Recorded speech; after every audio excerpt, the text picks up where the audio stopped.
The government have stepped in after Oxford University students voted to remove a portrait of the Queen from their common room because of the monarchy's previous links to colonialism. Now, the Education Secretary, Gavin Williamson, has said it is absurd to remove the portrait, and some opponents said it amounted to cancelling the Queen. What do you make of this one, Janet? It's a portrait of her, it was in the common room, and the students had a debate about it, and they decided they didn't want it on the wall. I think they're perfectly entitled to have the debate to remove the picture. I don't agree with Gavin Williamson. It's not absurd. But what I do find worrying about it is that it does seem part of the trend that we've seen in universities over the last few years, cancel culture, where when you don't like something, when you don't agree, instead of having a debate, if somebody stands for something you find a bit uncomfortable, you simply brush it away. That bothers me because back in the 1960s, at the end of the 60s, we marched. I was a student. We marched for freedom of speech. We, manned the barricades. We absolutely fought for our right to say what we want. And it seems now that this generation, which after all are my grandchildren, if I'd had them, they would be grandchildren, seem to be going in the opposite direction. They seem to get offended if anyone doesn't agree with them, and if the Queen represents some aspect of British history that they feel a bit, not OK about, well, let's get rid of her picture.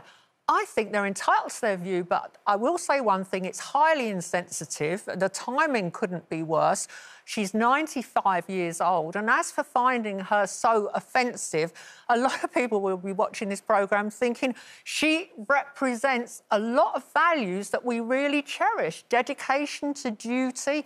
Yeah, we might not agree with the royal family, we might not agree with the Commonwealth, but couldn't this have been done, maybe when Prince Charles takes the throne? Well, the president of the committee said that, by the way, it's a print for photograph, is being stored securely, it hasn't been destroyed, said the action was taken after a discussion of the purpose of such a space, i.e. the common room.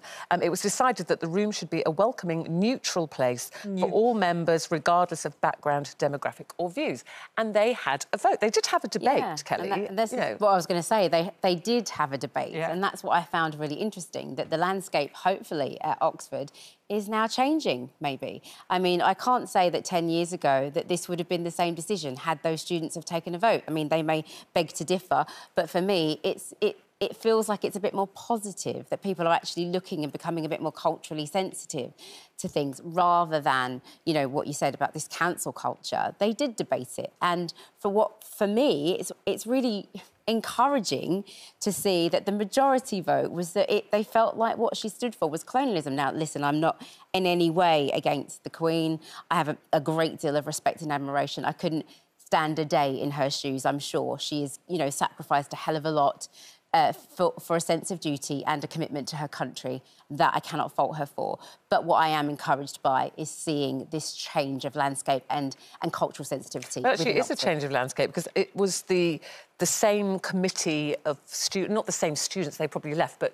in 2013, it was the students who voted to put that picture up. Yeah. So there was a vote and a discussion at that time, Coleen, to say what would we like to put on the wall, and the decision made by a majority vote was the picture of the Queen. So 7, 8 years later, that's changed. Back in my day, it would have probably been Che Guevara or Bob Dylan. So.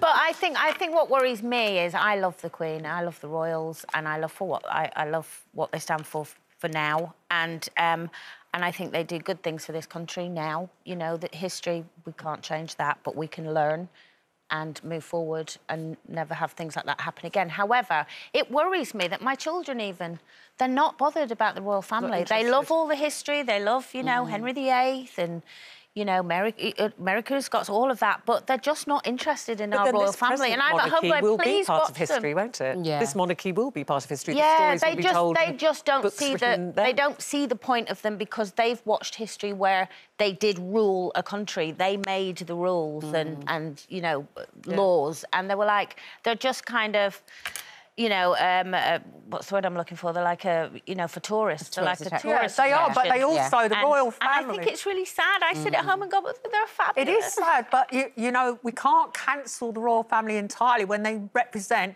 I agree with you, the uncomfortable things in our past and what they represented 100 years ago, but they do bring a massive amount of income into this country as tourist attractions. They're our version of Disney, whether we like them or not. Yeah. Dinah Rose is the president of Magdalen College, and she said freedom of speech means that students have their own choice. She mentioned that, you know, in 2013 it was the students who decided to put this picture up. Now they've decided to take it down. This is what students are for. The whole reason, raison d'etre, of students is to engage in political debate and discussion and free speech. I stand by the right of the MCR to manage its own affairs and decide what goes on the walls. Well, I can't wait to see who goes on that wall. Yes, because they're going to decide. They're going to decide. Please better be a picture of Loose Women. It could be you, Janet. There might be a picture of you going up any minute now.